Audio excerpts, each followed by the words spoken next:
प्रवरार्चितलिङ्गं निर्मलभासितशोभितलिङ्गम्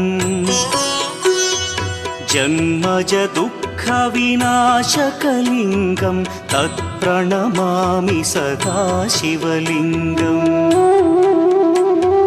देवमुनिप्रवरार्चितलिङ्गं कामदहन करुणाकरलिङ्गम् रावणदर्पविनाशकलिङ्गं तत्प्रणमामि सदा शिवलिङ्गम्